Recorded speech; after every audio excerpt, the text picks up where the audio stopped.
Hello दोस्तों, स्वागत है हमारे YouTube channel dark web star पर। और अगर आपको भूत प्रेत और डरावनी कहानी सुनना पसंद है तो हमारे चैनल को सब्सक्राइब करना ना भूलें।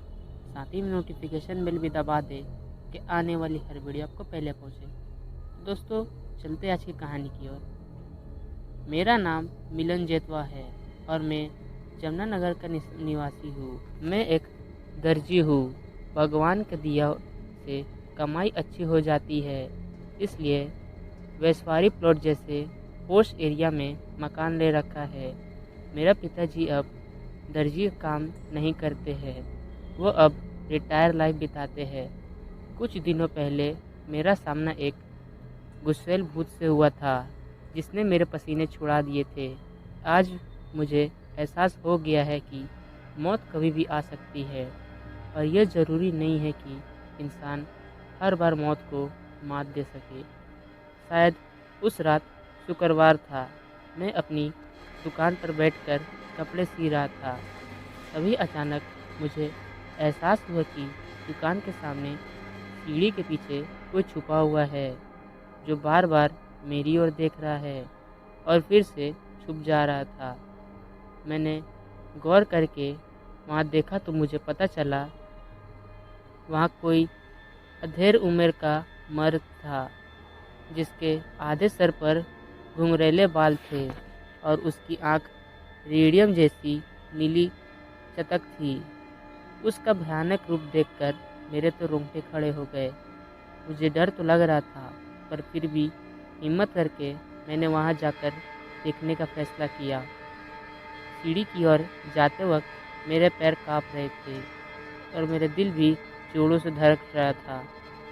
वहाँ पास जाकर मैंने देखा तो हकीकत में कोई अधेड़ उम्र का इंसान वहाँ बैठा था और उसने खाकी वर्दी पहन रखी थी। डरते डरते मैंने उसको पूछ ही लिया कि कौन हो तुम और यहाँ क्या कर रहे हो।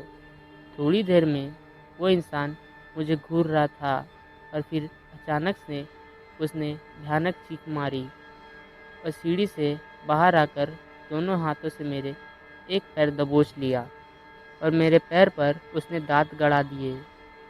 मैं तो सदमे में आ गया और चिल्लाते हुए मैंने उसके सर पर मुक्के मारना शुरू कर दिया। कुछ ही देर में मेरी चीख सुनकर उसने मेरे पैर छोड़ दिए और वह फिर से सीढ़ी के नीचे अंदर की ओर छुप गया। वहाँ पर फौरन लोग जमा हो गए और सब मुझसे पूछने लगे कि क्या हुआ था। जमे हुए लोगों को मैंने सारी हकीकत बताई। कुछ लोगों ने वहाँ सीढ़ी के नीचे जाकर देखा तो पर वहाँ उन्हें कुछ नहीं दिखा। सब ने मेरे पैर की ओर भी देखा पर मेरे पैर पे दांत के निशान भी गायब हो चुके थे। मुझे यकीन नहीं हो रहा था कि उस वक्त मेरे साथ ऐसा विचित्र घटना घटी थी।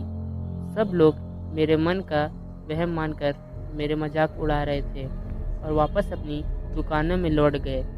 कुछ देर बाद मैं अपनी दुकान के अंदर बैठ गया और फिर से अपने पैर की ओर देखा तो उस इंसान के काटने के निशान मेरे पैर पर वापस आ चुके थे और पैर से खून भी बह रहा था।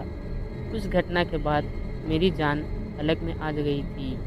मैं रात को 8 बजे ही दुकान को ताला लगा दिया और घर चला गया।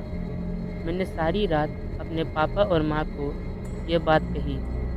वो दोनों भी सोच में पड़ गए।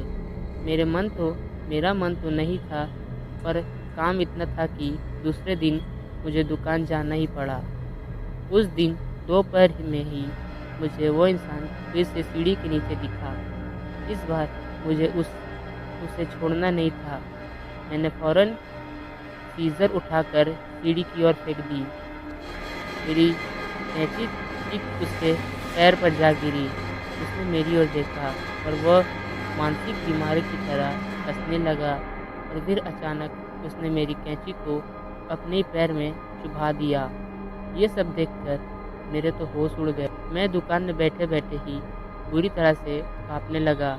मेरी सांस फूल रही थी और ऐसा फील हो रहा था कि दिल का दौरा पड़ गया है। अभी उस वक्त में बेहोश होने ही वाला था कि मेरे पापा दुकान पर आ गए। उन्होंने मुझे संभाला। मेरे गले से आवाज़ तो निकल नहीं रही थी, पर मैंने इशारे करके उस भयानक इंसान की ओर उन्हें देखने को कहा। पापा ने भी उसे देखा और फिर उनके साथ क्या हुआ वो मैं सपने में भी नहीं सोच सकता था। वही पास में रोड के पास एक गाय खड़ी थी जो बाथरूम कर रही थी।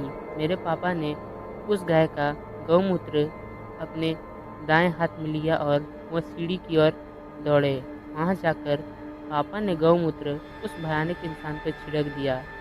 जैसे ही पापा ने उस उस पर गौमूत्र छिड़का, वो इंसान काले धुएं के रूप में गायब हो गया और पूरे वातावरण में अजीब शांति और ठंडक हो गई। अजीब बात थी कि उसके गायब होते ही मेरे शरीर भी नॉर्मल हो गया। मेरे पापा हंसते हुए दुकान के अंदर आ गए और मुझे बोले कि बेटा मैंने उसका रास्ता कर दिया है, अब वो कभी भी इस जगह के आसपास भी नहीं भटकेगा। ये ले अपनी कैंची संभाल। पापा ने कहा कि वो कोई इंसान नहीं था, वो एक प्रेत था जो भटकते भटकते यहाँ वास करने लगा था। अब वो यहाँ आने की हिम्मत नहीं करेगा। अपने पापा की इस बहादुरी को देखकर मेरे दिल में उनके लिए और इज्जत बढ़ गई। उस दिन के बाद मैंने कभी भी अपनी दुकान के पास उस सीढ़ियों के नीचे किसी को नहीं पाया, ना ही कोई परलौकिक शक्ति या भूत प्रेत जैसी चीज़ नहीं देखी। तो दोस्तों, यह थी आज की कहानी। उम्मीद करते हैं आपको पसंद आई होगी। अगर आप ऐसी कहानी रोज़ सुनना चाहते हैं तो हमारे चैनल को सब्सक्राइब करें। तब तक के लिए गुड बाय।